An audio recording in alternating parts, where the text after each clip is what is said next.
Hey, Coach, I'm so excited you found us on YouTube. Make sure you subscribe down below, hit the bell up above. That will take care of everything you need. Also, make sure you go down below and check out teachhoops.com for coaches who want to get better. If you're looking for resources, if you're looking for a one-stop shop, if you're looking for everything that will make you a better basketball coach, you can find it down below at teachhoops.com. Have a great day.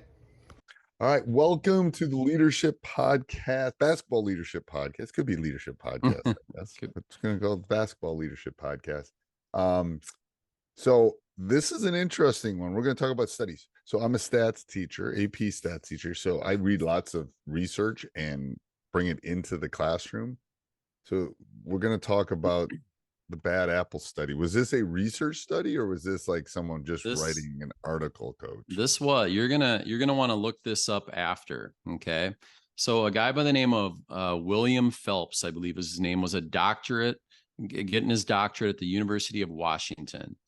And his wife was coming home from work and complaining kind of about just how negative the workplace was and how, it's just kind of one of those, didn't seem like it was fun, going to work. And one day, one of the people at work who was maybe a little bit more negative wasn't there and was sick and actually ended up being out for like a week.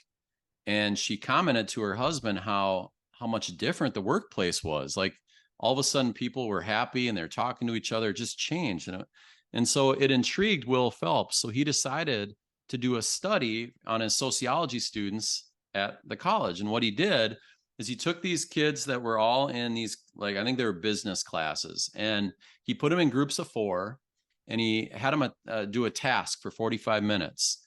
And if they completed the task, he incentivized it and they all got like $100. And so he would bring them in and they'd go through this task. What the kids didn't know is he trained one person to be a bad apple, and he put that person in a lot of these different groups as they came in. And so he'd train them to be a slacker, or he'd train them to be just really negative. He'd train them to kind of, not real obvious, but really influence the group in a negative way. And what he found was pretty amazing. And you would expect, probably this, but 30 to 40% of the performance of those groups went way down. And not only that, but they found out that the traits of the people inside that team they took on the traits of the slacker or the bad apple. So if that bad apple was just being lazy and a slacker, all of a sudden that group by the end became lazy and a slacker. And so what it really told the study was one person, all it takes is one person. And we know this as coaches, one person can totally sabotage a team and eat it away from within. And if we don't address that one person, it can sabotage a team. Now, the one positive from this study was there was only one group out of all these groups that had the bad apple that did not succumb to that 30 to 40% drop in performance. And that group actually rose above it and did really well. And so when they studied that group, they wanted to find out why. Well, that group had a phenomenal leader. That group, the kid in that group, his dad was a diplomat. He had some really natural leadership skills. He was able to bring everyone in. That bad apple would try to do things and he would validate them, but he would get the group, he would distract them. He'd get the group right back focused on the task at hand. He didn't let anyone else be impacted by that bad apple. And when they interviewed the bad apple after this, the bad apple said, that was the only group where I found myself wanting to contribute to the group in a positive way. And I had to remind myself, oh yeah, I'm the bad apple. I shouldn't be doing that. So the positive is the importance of one leader. So as we think of this and I think of it as just teams and coaching, it takes one person to eat away at the culture of our team. It also takes one leader to pull a team up to great heights and great levels. And so as a coach, it's really important. I think this is something we learn as we get older. If we have that one kid who is starting to slide down that negative scale, we have to address it right away. And if we don't, it's going to hurt your team. It's going to hurt it big time.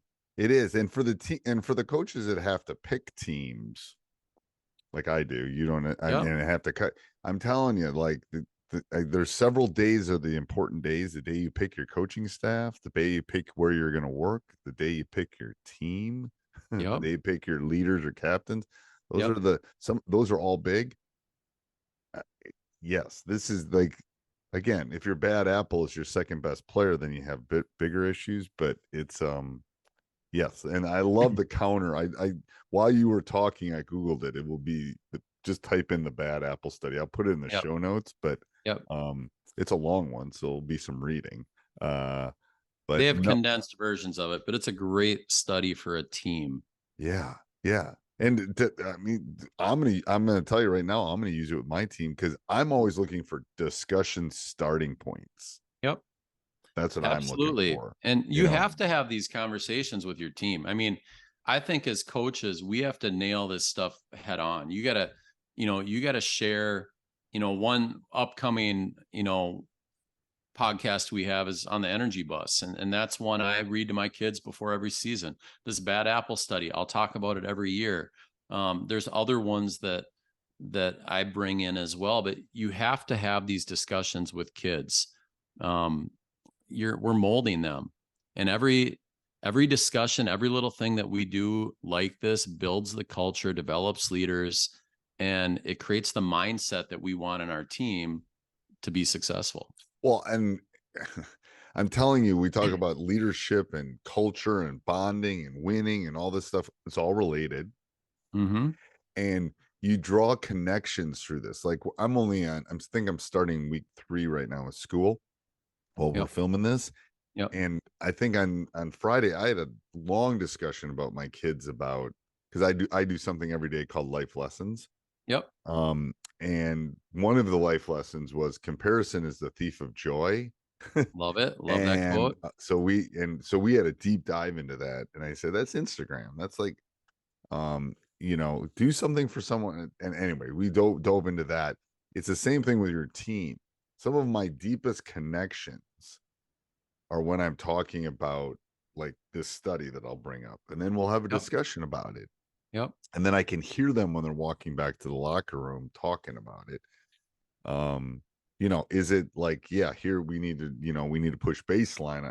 Yeah, those things are important, but And, and this so stuff these is are, just as important, to be it honest with is. And, I've written a few books, and my first two, my Culture Wins is my big one. And it's a short 50-page book, but it has 50 of these life lesson type things that we can bring into our team to talk about, that really, I'm going to say, it's like putting the cherry on top of everything we do. It just solidifies what's important to us. So, we're talking about developing culture and building leaders all the time. And now you bring in a study like the bad apple study, and you talk about that, and all you're doing is you're validating everything that you've talked about, and you're just building layers and layers of what you expect, what you want. And over time, that's how you create the culture.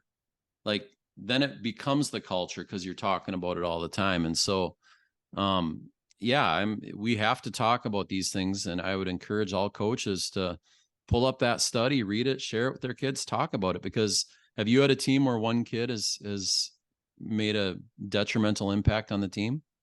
early in my career. Yeah. And then you learned, And right? then I learned, and then it has not happened since, to be honest with you.